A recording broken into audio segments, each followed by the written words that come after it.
హిరణ్యకశ్యపుడి భార్య పేరు కయాదు. ఆమె ఆ సమయంలో గర్భవతిగా ఉంటుంది. రాక్షసుడైన ఈ హిరణ్యకశ్యపుడికి వరం ఇవ్వకూడదు అని బ్రహ్మ అతని కఠోరమైన తపస్సును కూడా పట్టించుకోకుండా ఉంటాడు. కానీ హిరణ్యకశ్యపుడు మాత్రం ఆపకుండా కొన్ని సంవత్సరాలు తపస్సు చేస్తూనే ఉంటాడు. ఇదే మంచి సమయం అనుకుని ఇంద్రుడు తన సైన్యంతో హిరణ్యకశ్యపుడి సైన్యాన్ని ఓడించి మళ్లీ స్వర్గాన్ని వెనక్కి పొందుతాడు. మొత్తం రాక్షసులందరినీ చంపేస్తూ ఉంటాడు. మిగిలిన వారు అందరూ భయపడి పాతాళ లోకానికి పారిపోతారు. కానీ హిరణ్యకశ్యపుడి భార్య కయాదు మాత్రం విష్ణువు నామం జపిస్తూ భయపడుతూ విష్ణువు ఆలయంలో కూర్చుని ఉంటుంది. ఇంద్రుడు ఆమెను చూడగానే హిరణ్యకశ్యపుడి భార్య అని అర్థమైపోతుంది. హిరణ్యకశ్యపుడి మీద కోపంతో ఆమెని సంఖ్యలతో బంధించి లాగుతూ తీసుకెళ్తూ ఉంటాడు. ఆమె గట్టిగా నారాయణ నారాయణ అని అరుస్తుంది. నిద్రలో ఉన్న విష్ణువు ఉలిక్కపడి ఒక్కసారిగా కళ్ళు తెరిచి నారదా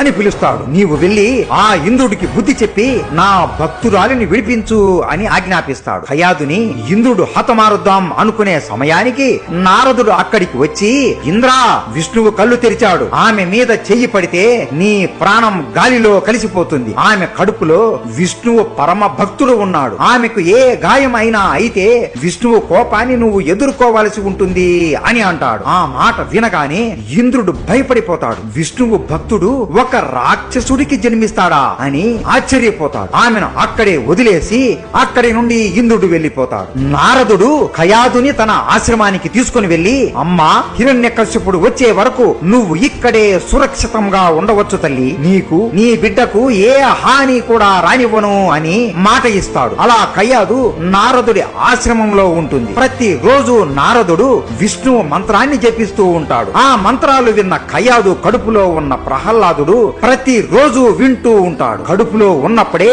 ప్రహ్లాదుడు విష్ణువుకు పరమ భక్తుడు అయిపోతాడు. అలా కొన్ని నెలల తరువాత కయాదు ఒక పుత్రుడికి జన్మనిస్తుంది. అతనికి ప్రహ్లాద అని నామకరణం చేస్తారు. అప్పటికీ కూడా హిరణ్యకశ్యపుడు ఆగకుండా తపస్సు చేస్తూనే ఉంటాడు. బ్రహ్మకి వరం ఇవ్వడం ఇష్టం లేకపోయినా నా కోసం ఇంత కఠోరమైన తపస్సు చేస్తున్నాడు అని అతని తపస్సుకు మెచ్చి అక్కడ ప్రత్యక్షమయ్యి ఏ వరం కావాలో కోరుకో హిరణ్యకశ్యప అని అంటాడు. అప్పుడు హిరణ్యకశ్యపుడు కళ్ళు తెరిచి ఒక వరం అడుగుతాడు. ఆ వరానికి ముల్లోకాలు దద్దరిల్లిపోతాయి. నన్ను ఇంటి లోపల కాని ఇంటి బయట కాని చంపకూడదు. నన్ను ఏ అస్త్రంతోనైనా ఏ శస్త్రంతోనైనా చంపకూడదు. నన్ను రాత్రి లేదా పగలు చంపకూడదు. నన్ను ఏ మనిషి అయినా ఏ రాక్షసుడైనా ఏ దేవుడైనా చంపకూడదు. నన్ను ఆకాశంలోనైనా లేదా భూమి మీద అయినా చంపకూడదు అనే వరం అడుగుతాడు. ఇది విని బ్రహ్మదేవుడు కూడా గజగజ